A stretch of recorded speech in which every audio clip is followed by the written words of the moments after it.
Bienvenidos de regreso a Biblia y Teología con el Dr. Larry Trotter. Esperemos disfruten el siguiente episodio.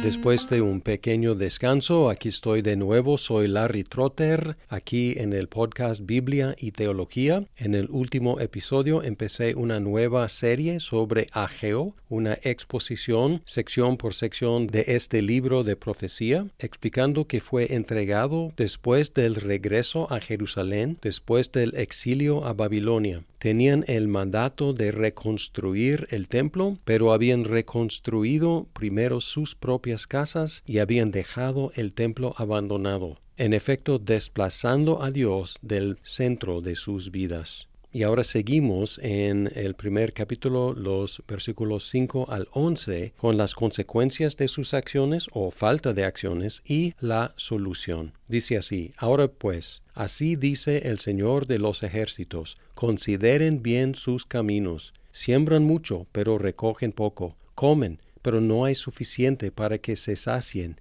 Beben, pero no hay suficiente para que se embriaguen. Se visten, pero nadie se calienta. Y el que recibe salario en bolsa rota. Así dice el Señor de los ejércitos: consideren bien sus caminos, suban al monte, traigan madera y reedifiquen el templo, para que me agrade de él y yo sea glorificado, dice el Señor. Esperan mucho, pero hay poco, y lo que traen a casa yo lo aviento. ¿Por qué?, declara el Señor de los ejércitos, por causa de mi casa que está desolada, mientras cada uno de ustedes corre a su casa. Por tanto, por causa de ustedes, los cielos han retenido su rocío y la tierra ha retenido su fruto. Llamé a la sequía sobre la tierra, sobre los montes, sobre el trigo, sobre el vino nuevo, sobre el aceite, sobre lo que produce la tierra, sobre los hombres, sobre el ganado y sobre todo el trabajo de sus manos.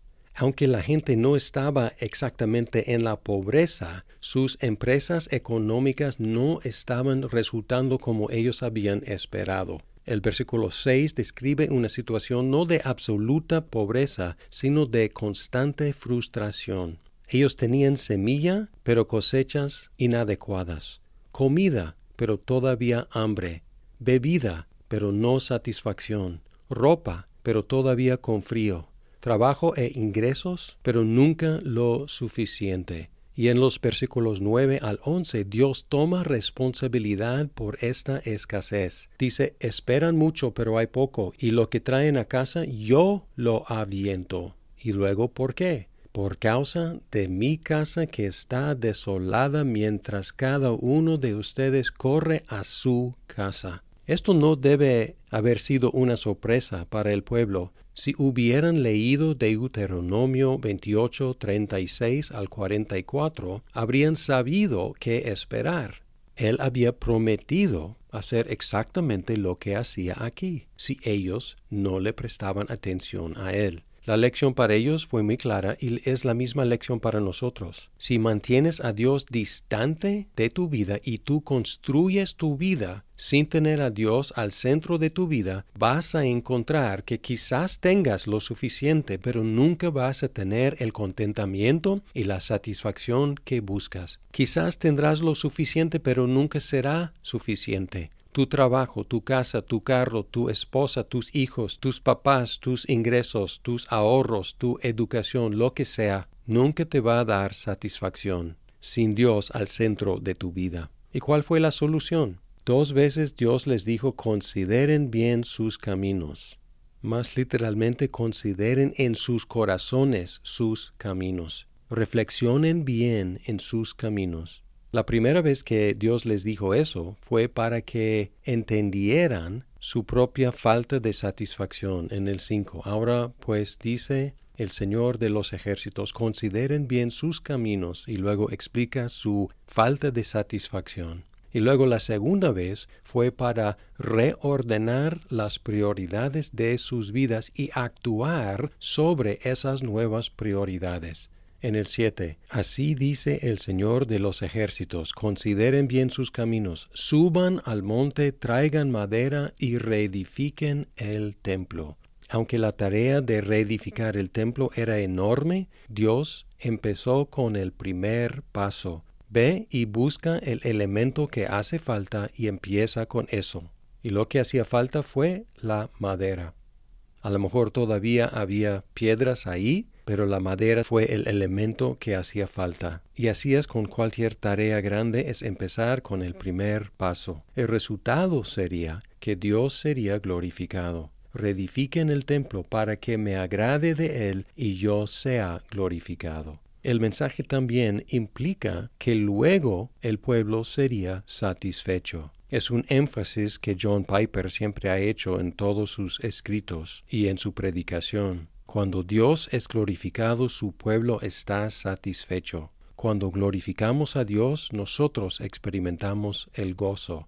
Cristo dijo algo semejante a algunos que estaban preocupados por los bienes de esta vida. Él dijo, busca primero el reino de Dios y su justicia, y todas estas cosas les serán añadidas. Mateo 6:33. Ahora pensando en nuestro contexto, en el Nuevo Testamento Dios estableció su templo como su lugar de morada. Primero, Él se hizo hombre, Él hizo su tabernáculo entre nosotros. La palabra se hizo carne. Juan 1:14. Y en segundo lugar, Dios está edificando un pueblo que es su templo, que es la iglesia. Hay un aspecto individual de la morada de Dios, porque dice Pablo en 1 Corintios 6:19, ¿o no saben que su cuerpo es templo del Espíritu Santo que está en ustedes, el cual tienen de Dios, y que ustedes no se pertenecen a sí mismos? Pero además hay un aspecto congregacional, un aspecto corporativo. No solo los cristianos individuales, sino también la iglesia es el templo de Dios. 1 Corintios 3:16.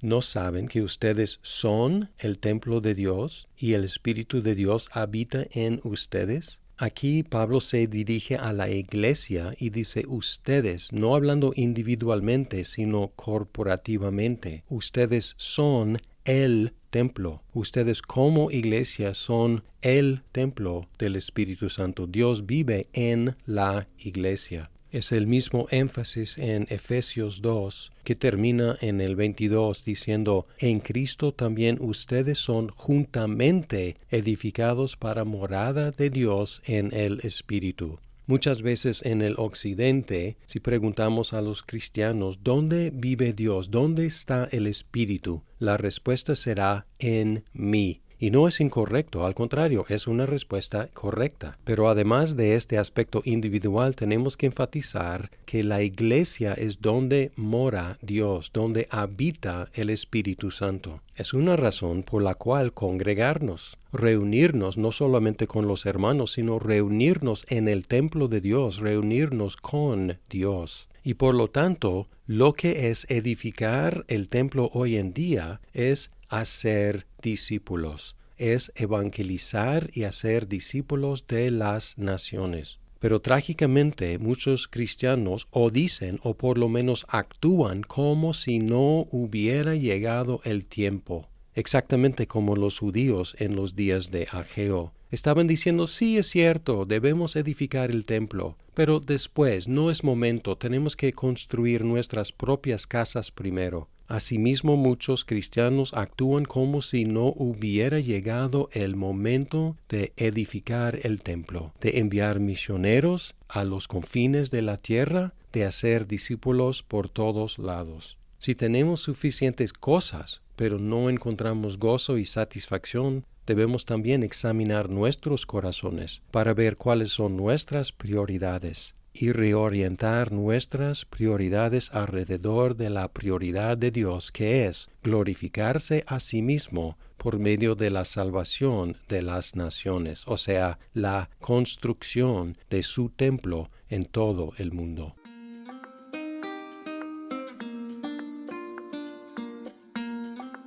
Muchas gracias por escuchar este episodio. Si estás disfrutando Biblia y teología, por favor compártelo con tus amigos. ¡Hasta pronto!